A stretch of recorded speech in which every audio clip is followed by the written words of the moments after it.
2018 BMW M3 CS, the more practical, arguably better looking and cheaper version of the M4 CS. Is this the best M car on sale today?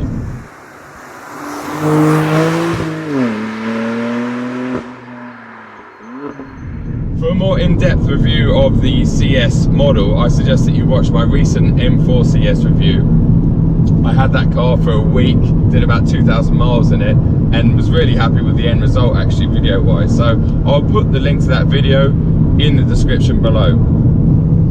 As for this car, I've had it for the past 3 days. I picked it up in Germany near the Nurburgring and have driven it on a mix of incredible A and B roads that surround the ring itself.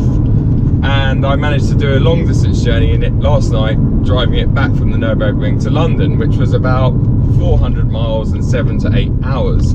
So you could say I've, had a mix of driving in this car, and I should know it reasonably well.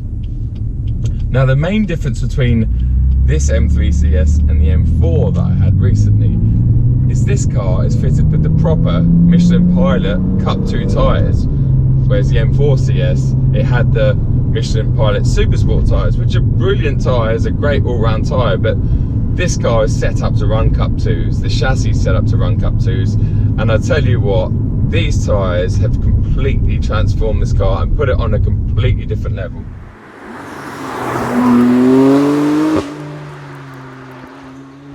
It's not just the handling, it's the ride that really stand this car apart. Now, it's got staggered wheels in the CS, so we've got 19s up front and we've got 20s at the back. But we've also got much wider front tyres than, say, on the regular M3s and M4s, even the competition packs. So turning grip is just incredible, and the whole car just feels so much more balanced.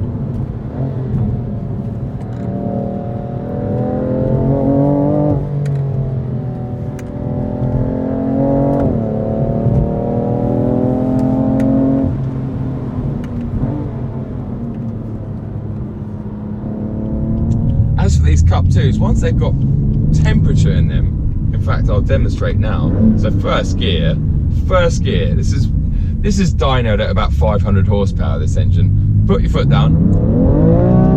No wheel spin, in fact I was too late to hit the paddle then, it actually hit the limiter, and that wasn't from wheel spin, that was just from go. So when the tyres are warm, this car is a sub 4 second to 60 mile an hour car, without doubt, no problem. Every day of the week we're riding it sunny and the tyres are warm. In the wet, good luck with that.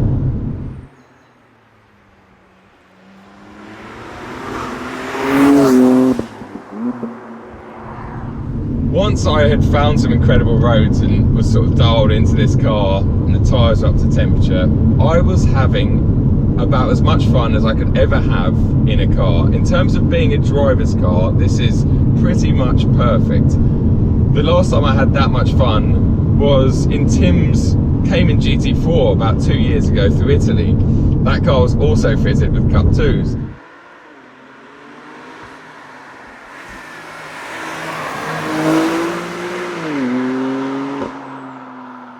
Under the bonnet we have the familiar S55 straight 6 twin turbo that's in all of the M3s and M4s of the F80 generation.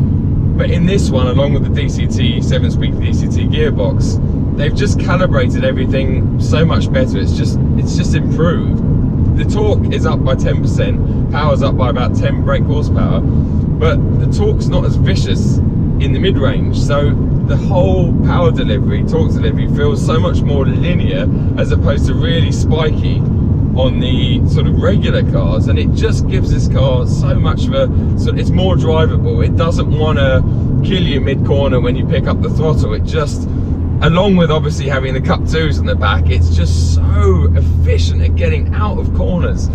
But I honestly think they've done something to the rear axle as well, because it just squats and goes, and it's honestly really, really impressive.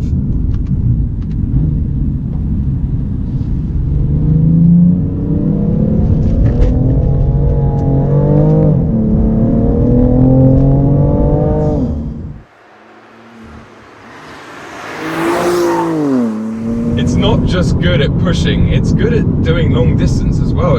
It's so pliant. I think the 19-inch wheels at the front with a slightly bigger tyre profile, along with, I'm sure there must be some kind of suspension tweaks, because it just floats over stuff in a way that the other F80 M cars just haven't been able to. They always skip across the surface. This one it's just so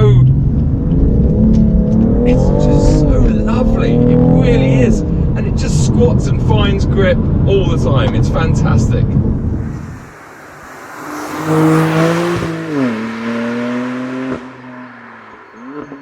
Now, some other subtle changes that I found between the M3 CS and the M4 CS is, in the M3 you still get the door cards, whereas in the M4 CS, especially when that came out, that was a big talking point. So they haven't bothered removing the door cards in this, which, to be fair, on long distances like last night, it was so much easier and more comfortable to have at least one area to rest your elbow in. You still don't have the center console here and the glove box, so the left elbow is sort of left resting on your leg, if you like, because that's dormant anyway because of the DCT gearbox.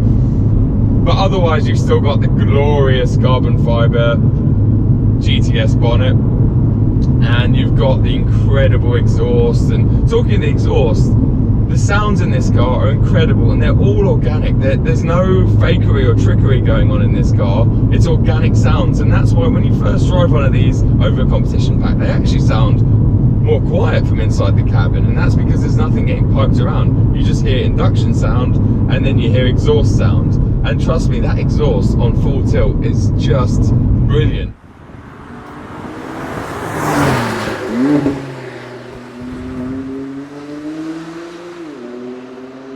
Now at £86,000, it certainly is a pricey M3. But I have to say, it's one of the best M cars, if not the best M car I've ever driven. And in fact, I'd put this in my top 3 of all cars I've ever driven. That includes the Cayman GT4, the AMG GTR, and now this. And until I drive Tim's brand new 991.2 GT3, I can't really comment on that car, but I'm sure that'll be right in there as well. This particular model is around £95,000, and most of that is down to the fact that it has the very expensive carbon ceramic brakes that I have to say are fantastic. And when I was really pushing on some A and B roads a couple of days ago, they were not fading. They did start to smoke, but they weren't fading. I'm actually going to be quiet in a minute and let you enjoy some of the footage that I got whilst I was in Germany. I think the driving shots and sounds will speak for themselves, and hopefully you guys and girls will enjoy that as much as I did.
guys enjoyed those video clips. As you can probably tell, I had someone very talented helping me with all the filming. That person was my good buddy Robert from Heel and Toe Blog.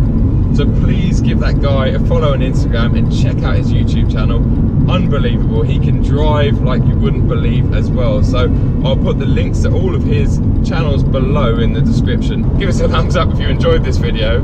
Please subscribe if you haven't already, and leave any comments and questions below. Until next time, thanks for watching.